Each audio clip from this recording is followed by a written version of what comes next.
Imagine abrir sua Bíblia e notar que um versículo inteiro desapareceu. Pense em sua surpresa ao perceber que as influentes palavras de Jesus, que permaneceram ali por séculos, evaporaram sem deixar vestígios. Isso realmente ocorreu com Mateus 17:21. Atualmente, mais de 500 milhões de Bíblias não contêm esse versículo. Este texto destacava o poder extraordinário da oração e do jejum, suficiente para expulsar demônios e mover montanhas. O mais alarmante é que essa não é uma ocorrência única. Existem outros versículos que enfrentam um destino igualmente enigmático. Hoje vou compartilhar com você não apenas o que ocorreu, mas também como isso pode reforçar ainda mais a sua fé. Considere o enigma do versículo que desapareceu. Imagine abrir sua Bíblia e perceber que um versículo não está mais presente. Foi justamente o que sucedeu com Mateus 17:21, um versículo que por séculos esteve nas Escrituras e agora desapareceu como se fosse magia. Em várias versões modernas da Bíblia, você observará que o texto salta do versículo 20 para o 22, criando um vazio intrigante. O versículo que desapareceu dizia o seguinte: essa casta só pode ser expulsa com oração e jejum. Essas palavras poderosas foram ditas por Jesus aos seus discípulos, após falharem em libertar um jovem atormentado por um demônio. Mas por que um ensinamento tão significativo desapareceria? Para compreender esse mistério, precisamos voltar aos primeiros séculos da Igreja, quando a Bíblia era copiada manualmente por escribas zelosos. Cada palavra era cuidadosamente transcrita em pergaminhos, em um processo que demandava extrema atenção e dedicação, como veremos a seguir. Provérbios 25:2 nos ensina: a glória de Deus é esconder as coisas, mas a glória dos reis é investigá-las. Por séculos, a versão mais amplamente reconhecida da Bíblia, a King James, incluiu este versículo sem qualquer questionamento, sendo considerado uma parte essencial das Escrituras. O mesmo aconteceu com outros ensinamentos importantes sobre oração e jejum, como em Joel 2:12, que diz: agora, portanto, diz o Senhor, convertei-vos a mim de todo o vosso coração, com jejuns, choro e lamento. No entanto, no século XIX, uma reviravolta ocorreu quando arqueólogos fizeram descobertas que mudariam essa perspectiva. Descobertas revolucionárias trouxeram à luz manuscritos muito mais antigos do que aqueles usados na criação da versão King James da Bíblia. Textos como o Codex Sinaítico e o Codex Vaticano, datados do século IV d.C., não incluíam esse versículo. Era como encontrar uma fotografia antiga que revelava uma versão diferente da história que sempre conhecemos. Isso levanta uma questão intrigante. O versículo foi removido desses manuscritos mais antigos ou teria sido acrescentado mais tarde em versões posteriores? Como nos orienta 2 Timóteo 2,15, devemos nos dedicar a estudar com cuidado para compreender a verdade. Procura apresentar-te a Deus como um obreiro aprovado, que não tem do que se envergonhar e que maneja bem a palavra da verdade. Essa orientação de 2 Timóteo 2,15 nos encoraja a examinar questões como essa com cuidado. O caso se torna ainda mais intrigante quando notamos que o conteúdo deste versículo de Mateus aparece quase literalmente em Marcos 9:29. Será que escribas antigos, ao tentarem alinhar os relatos dos evangelhos, acabaram adicionando em Mateus o que originalmente estava apenas em Marcos? Ou será que o versículo sempre fez parte de Mateus e foi omitido acidentalmente em alguns manuscritos? Esse enigma continua a intrigar estudiosos até hoje. Isso nos convida a pensar profundamente sobre a forma como a palavra de Deus foi preservada ao longo dos séculos. Como diz Isaías 48, a relva seca e a flor cai, mas a palavra do nosso Deus permanece para sempre. Mesmo com diferenças nos textos, o cerne da mensagem permanece intacto, a importância do jejum e da oração na vida espiritual. A história por trás dos manuscritos bíblicos é como uma grande investigação de detetive que atravessa os séculos. Quando imaginamos como a Bíblia chegou até nós, muitas pessoas supõem que ela simplesmente apareceu pronta. Não caiu pronta do céu.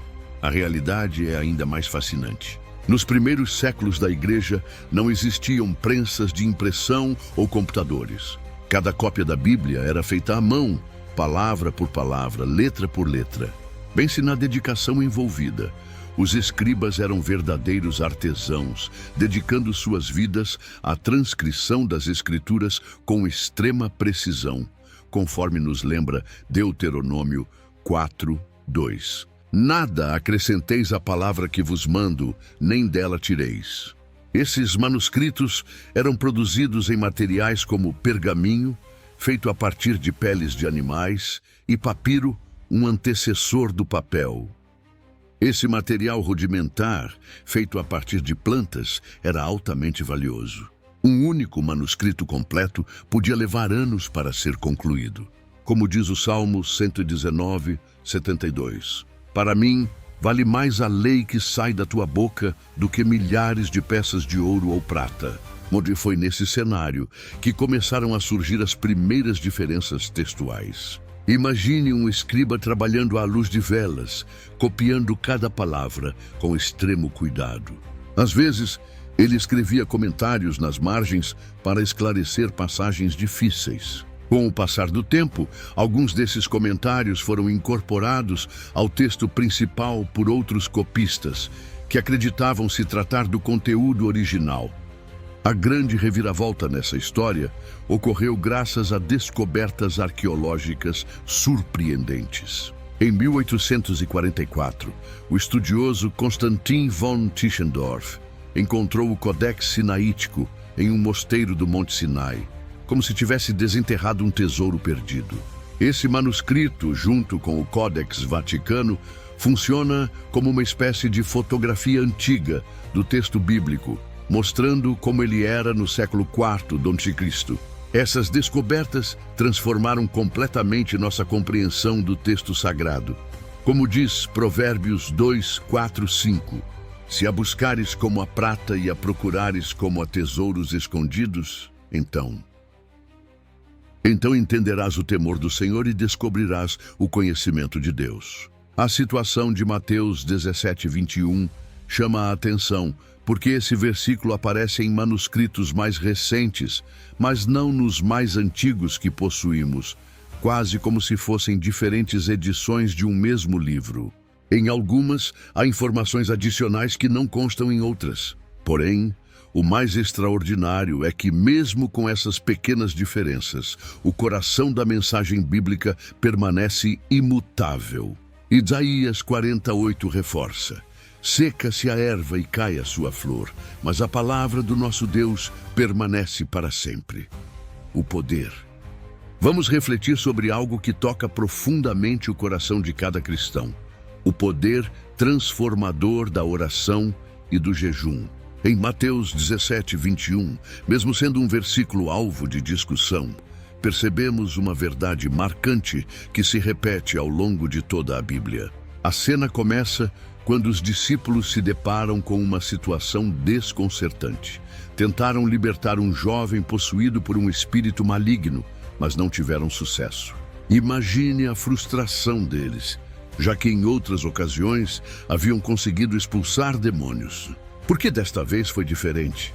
Então, Jesus revelou um importante segredo espiritual. Como vemos em Marcos 9:29, essa casta não pode ser expulsa de forma alguma, a não ser por meio de oração e jejum. É como se Jesus dissesse: existem desafios espirituais que exigem um nível mais profundo de intimidade com Deus. O jejum não é simplesmente deixar de comer, conforme Isaías 58:6 ensina. Não é este o jejum que escolhi? Que se rompam as correntes da injustiça e desfaçam as ataduras do jugo? É uma maneira de dizer a Deus: Pai, isso é tão importante que estou disposto a abrir mão até das minhas próprias necessidades. Abrir mão de necessidades básicas para buscar a presença de Deus. Pense comigo. O próprio Jesus jejuou 40 dias no deserto antes de iniciar seu ministério. Se até o Filho de Deus considerou o jejum essencial, quanto mais nós precisamos dele? Joel 2,12 reforça esse ponto. Ainda assim, agora mesmo, diz o Senhor, convertei-vos a mim de todo o vosso coração com jejuns, com choro e com pranto. Na igreja primitiva, o jejum também era uma prática frequente. Em Atos 13, 2-3, vemos a igreja de Antioquia jejuando antes de enviar Paulo e Barnabé em sua primeira viagem missionária, demonstrando a relevância dessa disciplina espiritual. Essa disciplina era tão natural para eles quanto respirar. O mais extraordinário é que mesmo Mateus 17:21, não aparecendo em algumas versões modernas da Bíblia, o princípio do poder da oração e do jejum se espalha por toda a Escritura, como se Deus quisesse garantir que não perdêssemos essa verdade. É a força dessa união, conforme Tiago 5,16. A súplica de um justo pode muito em seus efeitos. Ao somarmos o jejum a isso, é como se abríssemos um canal especial de comunicação com Deus. Existem ainda outros versículos misteriosos a esse respeito, sabia?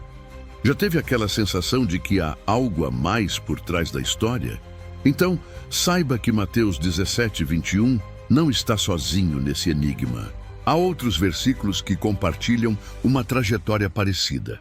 Vamos começar por João 5,4, que fala de um anjo descendo para agitar as águas do tanque de Betesda. Em algumas Bíblias modernas, esse versículo simplesmente sumiu.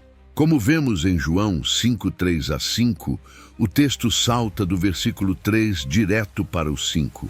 Mas qual o motivo? Essa passagem nos faz pensar em Apocalipse 22:19.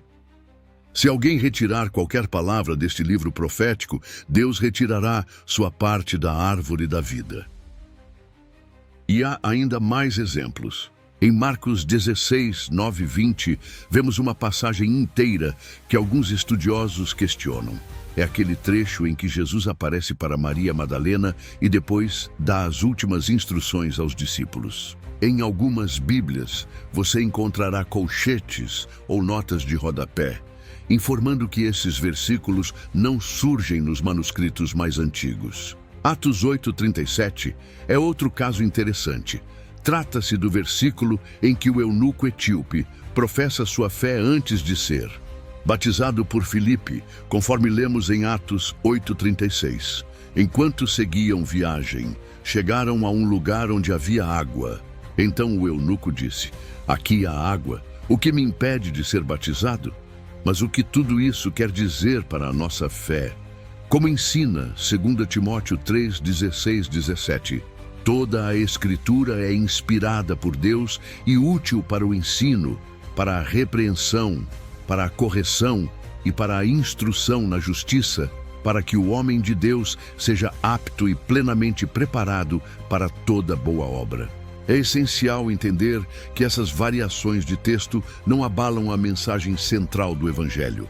É como se Deus tivesse protegido sua palavra de modo tão único que mesmo com pequenas diferenças, a verdade permanece firme, tal qual Isaías 54:10 assegura.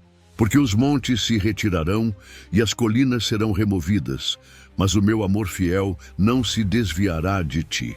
Cada um desses versículos misteriosos revela algo importante sobre a forma como a Bíblia chegou até nós, quase como um quebra-cabeça divino em que cada peça tem o seu lugar e propósito. A ciência dos manuscritos. Agora vamos falar de algo fascinante, como estudiosos investigam a história por trás dos textos bíblicos. É um verdadeiro trabalho de detetive espiritual. Especialistas em crítica textual analisam cada detalhe dos manuscritos antigos, o tipo de material, a tinta, a forma das letras e até as marcas que o tempo deixou. Como diz Provérbios 25:2, a glória de Deus é encobrir as coisas, mas a glória dos reis é descobri-las. Para se ter uma ideia, existem mais de 5.000 manuscritos gregos do Novo Testamento, o que nos dá uma base sólida para estudar e compreender com profundidade a palavra que chegou até nós. Alguns manuscritos são apenas fragmentos, enquanto outros contêm livros inteiros. Cada um deles revela um pedaço da história de como a Bíblia atravessou os séculos até chegar até nós. Quando os estudiosos se deparam com discrepâncias entre diferentes cópias, eles aplicam diversos critérios para determinar qual leitura é mais antiga. Um dos princípios que seguem é o de que a forma mais complexa do texto costuma ser a original. O motivo? Normalmente, os escribas preferiam tornar mais simples um trecho complicado do que tornar complexo um trecho simples. A preservação moderna da Bíblia é impressionante. Hoje contamos com tecnologia digital que permite registrar esses manuscritos em alta definição. Conforme diz o Salmo 119:89, para sempre, ó Senhor, a tua palavra está firmada nos céus. É como se Deus tivesse preparado recursos avançados para proteger suas escrituras. Um exemplo notável são os manuscritos do Mar Morto, encontrados em cavernas próximas a Qumran. Graças a eles, descobrimos como era a Bíblia antes de Cristo. Isso se conecta a Amós 3:7. Certamente o Senhor Deus não faz coisa alguma sem revelar o seu segredo aos seus servos, os profetas. Além disso, os pesquisadores comparam os manuscritos com citações antigas dos pais da Igreja, uma espécie de testemunha histórica que confirma o que estava escrito naquela época. Como diz 1 Pedro 1:25, mas a palavra do Senhor permanece para sempre. Cada nova descoberta aprofunda nosso entendimento sobre a forma como Deus tem cuidado de sua palavra ao longo do tempo, num processo que demanda paciência, dedicação e um grande amor pela verdade. O impacto disso nas traduções modernas é imenso. Pense em quando você escolhe uma Bíblia hoje. Quando você vai adquirir uma Bíblia hoje, encontra várias traduções, cada qual com sua própria história de como trata versículos como Mateus 17:21. Aqui você tem em casa, percorreu um longo processo de tradução. Como vemos em Neemias 8:8, eles leram o livro da lei de Deus claramente e o explicaram, de modo que se pudesse compreender. É exatamente esse o objetivo dos tradutores: ajudar o leitor a entender a palavra de Deus. Em algumas versões, como a Almeida Revista e Atualizada, Mateus 17:21 é mantido no texto principal, mas com uma nota indicando que não aparece nos manuscritos mais antigos. Outras, como a Nova Versão Internacional, colocam o versículo na forma de nota de rodapé. Por que essa diferença? Porque cada equipe de tradução precisa tomar decisões complexas, conforme 2 Timóteo 2,15. Procura apresentar-te a Deus aprovado, como obreiro que não tem de que se envergonhar, que maneja bem a palavra da verdade. O processo de tradução é fascinante. Não basta conhecer grego e hebraico. É preciso também entender a cultura da época e como as palavras eram empregadas. Como 1 Coríntios 14:9 questiona: se vocês não pronunciarem palavras compreensíveis, como se saberá o que se diz? Algumas traduções buscam ser mais literais, reproduzindo cada palavra. Outras preferem enfatizar o sentido, usando uma linguagem mais acessível. É como escolher entre uma fotografia de altíssima definição ou uma pintura que capta a essência da cena. O mais impressionante é que não importa a tradução que você use, a mensagem central permanece firme. Permanece igual, conforme declara Mateus 24:35. O céu e a terra passarão, mas as minhas palavras jamais passarão. E sabe o que é mais incrível? Mesmo que um versículo como Mateus 17:21 não apareça em algumas versões, o ensino sobre oração e jejum surge em outras partes da Bíblia. É como se Deus tivesse garantido que nenhuma verdade essencial se perdesse. Ao descobrir que existem versículos, como Mateus 17:21, ausentes em certas Bíblias modernas, é normal se perguntar: será que posso confiar na minha Bíblia? A resposta é um sonoro sim, e aqui vai a explicação. Primeiro, considere o que Jesus disse em Mateus 5,18. Pois em verdade vos digo que até que o céu e a terra passem, de maneira nenhuma passará da lei um só i ou um só tio, até que tudo seja cumprido. Isso mostra o cuidado divino com sua palavra. As evidências históricas são impressionantes. Existem mais manuscritos antigos da Bíblia do que de qualquer outro livro da antiguidade.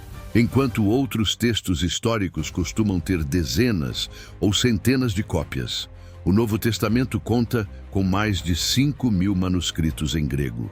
E ainda tem mais.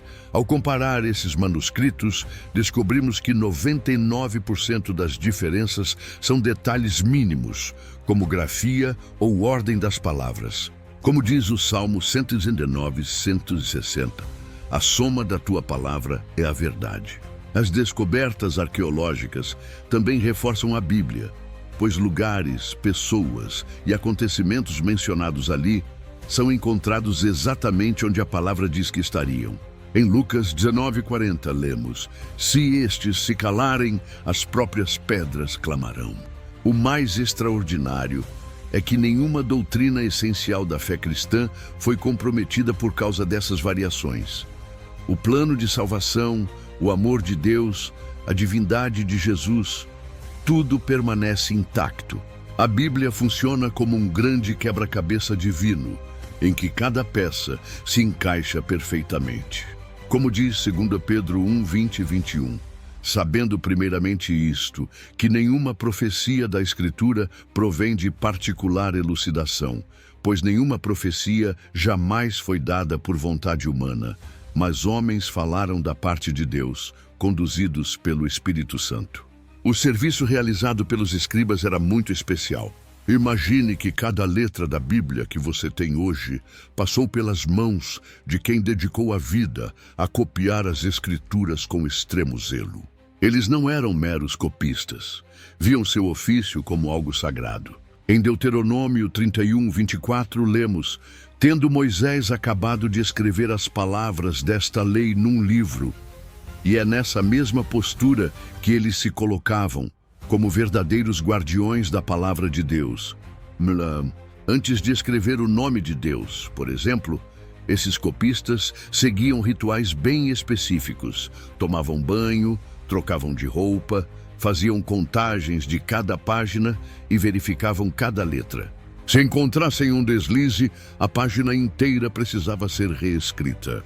Às vezes, eles anotavam comentários nas margens para explicar textos difíceis. Com o passar do tempo, algumas dessas anotações acabaram integrando o texto principal em cópias posteriores. É assim que versículos como Mateus 17, 21 podem ter sido incluídos em certos manuscritos. Os escribas também desenvolveram métodos incríveis para proteger o conteúdo das Escrituras. Como Provérbios 22, 20 e 21 diz: porventura não te escrevi excelentes coisas sobre conselhos e conhecimento para te fazer saber a certeza das palavras de verdade.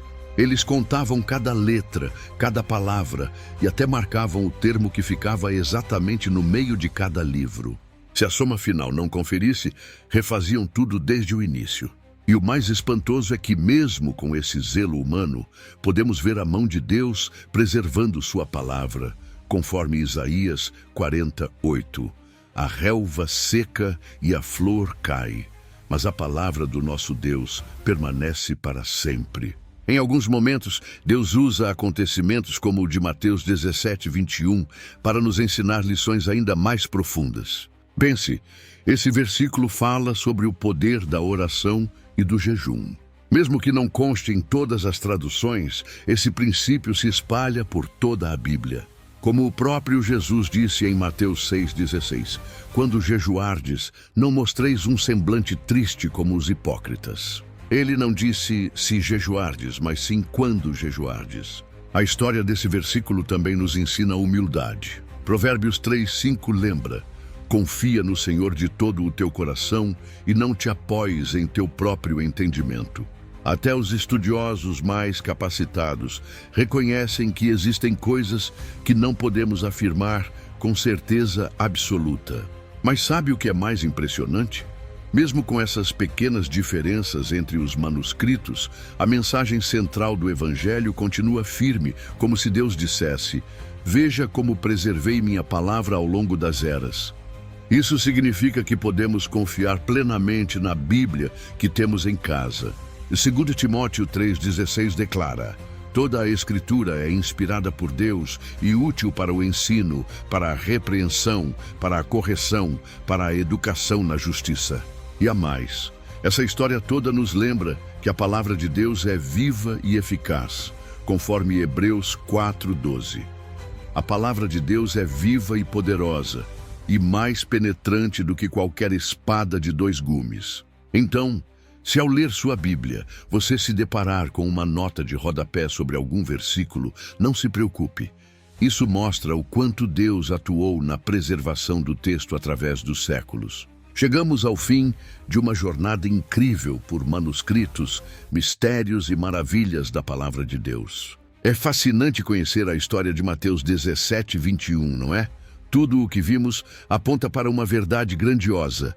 A Bíblia é um livro extraordinário. Salmo 119:105 diz: lâmpada para os meus pés é a tua palavra e luz para o meu caminho. Mesmo com todos os enigmas e variações textuais, ela continua guiando nossos passos. Lembre-se de tudo o que descobrimos. Escribas dedicados copiando cada letra com amor. Arqueólogos encontrando manuscritos em cavernas e mosteiros. Estudiosos comparando textos para chegar à forma mais exata. Jeremias 33:3 reforça: clama a mim e responder-te-ei, e anunciar-te-ei coisas grandes e ocultas que não sabes. O caso de Mateus 17:21 nos ensina que mesmo que um versículo específico falte em algumas traduções, seu ensinamento permanece em outras partes da Bíblia.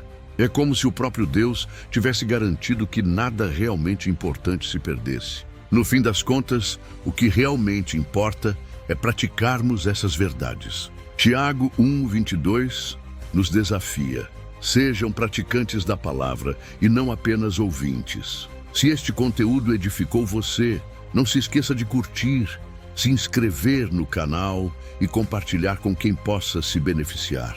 No próximo vídeo, vamos mergulhar em outro mistério fascinante das Escrituras. Ative as notificações para não perder nada. Que Deus te abençoe. Essa jornada nos mostra que podemos confiar plenamente na palavra de Deus. Como Isaías 55:11 declara: assim será a palavra que sair da minha boca. Não voltará para mim vazia, mas fará o que me agrada e prosperará naquilo para que a enviei.